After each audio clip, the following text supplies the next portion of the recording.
Okay, so this piece digs into recent Israeli corruption scandals, like Patzri, and argues they might signal, well, the end of the aristocracy, maybe even the collapse of the deep state itself. Starts with Zini. It's a big claim. A really big claim. And super relevant, obviously. But to make that prediction stick, we need to be absolutely clear about what's supposedly collapsing. The foundation needs to be solid. Right, first things first. Where should we start? Okay, the central idea, this potential collapse of the Israeli deep state, it really needs a super clear working definition so the argument stays focused. Makes sense. Because deep state, it's a potent term right now, isn't it? But here it feels like it's used a bit loosely. Sometimes meaning the old Mapai setup, sometimes this current aristocracy. And that's the weakness, yeah? If you assume everyone just knows what deep state means in this context, the reader can't really tell which institutions are supposedly under threat, which specific part is vulnerable. Exactly. You can't measure the collapse if you haven't defined the thing collapsing. So the suggestion is pretty straightforward. Carve out a small section right up front and just define what you mean by deep state or aristocracy in this analysis. Just spell it out. Spell it out. You need to tell the reader, look, when I say deep state is collapsing, I'm talking about this specific set of institutions or power structures. Otherwise, the prediction feels fuzzy. But wait, isn't part of the idea of a deep state that it is a bit fuzzy? You know, a network, not just one single off. If you define it too tightly, do you lose that nuance? That's a fair point, but you're predicting a collapse, right? Not just like a general unease. Predicting an actual institutional failure requires defining the institution. Which walls are crumbling? Okay. If it's too broad, then the Zini affair or the Patzri stuff, it might just look like noise, not cracks in the foundation.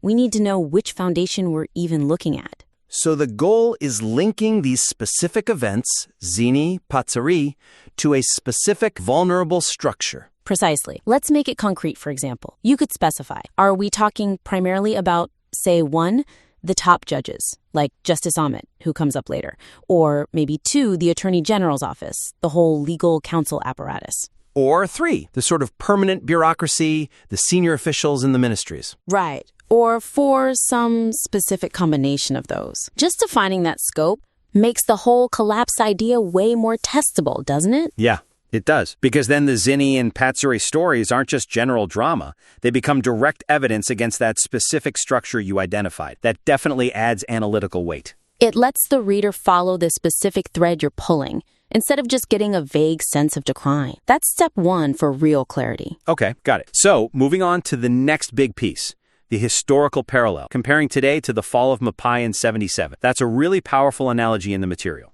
It really is evocative, yeah. But that powerful historical parallel between the 77 Mapai crisis and this end of the aristocracy needs a deeper explanation of the mechanism connecting them. Right now, the argument is basically, Zini and Patzri are today's markers, just like the Ofer suicide and Yadlin affair were back then for Mapai. But is the connection just big scandal ends in era? That seems to be the main link presented. And the weakness there is you're comparing the outcome, an elite losing power after a scandal, rather than the underlying cause or structure. We need to ask, are the vulnerabilities the same? Is the way Mapai's power structure could crumble the same way this current aristocracy's power structure can crumble? Or are they fundamentally different systems? Why isn't the sheer drama of the scandals enough? Both periods had these huge, trust-shattering events involving top figures. Why overcomplicate it with structural stuff? Because how power is held dictates how it can be lost. Think about it.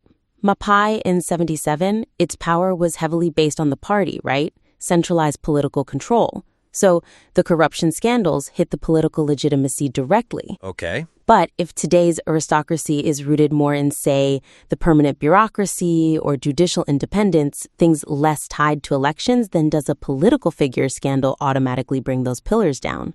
Maybe not in the same way. The collapse mechanism might be different. I see. That's a really crucial distinction. So the suggestion isn't to drop the parallel, but to deepen it. Exactly. Bolster the argument by looking at the structural similarities or differences. Power concentration, how public trust works, institutional dependencies, compare those between 77 and now. Yes. For instance, you could analyze it like this. The 77 deep state, if we can call it that, was maybe rooted in party power. When that party lost legitimacy, the structure cracked. Right. Now compare that If today's structure is based more on, say, judicial or bureaucratic authority, which claims independence and objectivity, then the corruption needs to hit that claim, that specific mechanism of validation. So you'd need to show how Zini or Patzri specifically undermines the claim of judicial or bureaucratic neutrality. Precisely. Show that the type of fragility is similar, not just the outcome. It moves the argument from just a compelling story to, well, a more rigorous political analysis. It grounds the prediction in something more solid than just history repeats itself, makes it much harder to just brush off. Definitely sharpens the argument.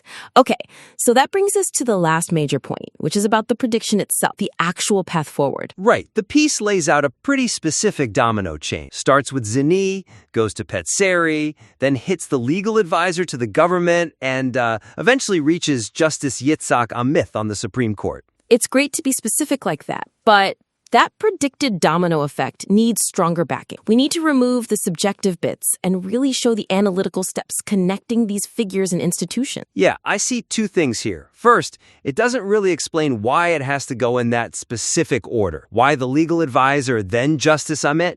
What's the inevitable logic? Exactly. That's the first weakness. The justification for that specific path isn't laid out. And the second weakness, which is maybe even more critical. The use of hopefully, tikva, when talking about reaching Justice Amit. Bingo. That word, hopefully. It jumps out. It immediately shifts the tone from objective analysis to, well, wishful thinking. And analysis needs necessity, not hope. It undermines the feeling that this is an inevitable sequence based on the evidence. Completely. So the suggestion here is twofold. First, map out that institutional path with actual evidence. Show why institution B must follow scandal A. What's the pressure point? And second, replace subjective language like hopefully with neutral, evidence-based prediction. Show it's where the logic leads, not where you want it to lead. But hold on, isn't this kind of writing supposed to be passionate? Isn't it arguing for a certain change?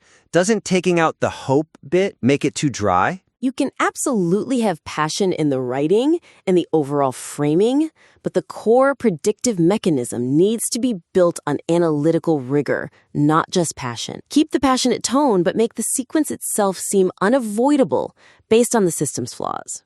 So how do you do that? Well, for instance, if the legal advisor is the next domino, show why the Patzri fallout creates an unavoidable crisis for that specific office. Maybe it's about their past handling of similar issues or a failure of oversight that now has to be addressed. Okay, make the link explicit. Make it explicit and provide concrete examples.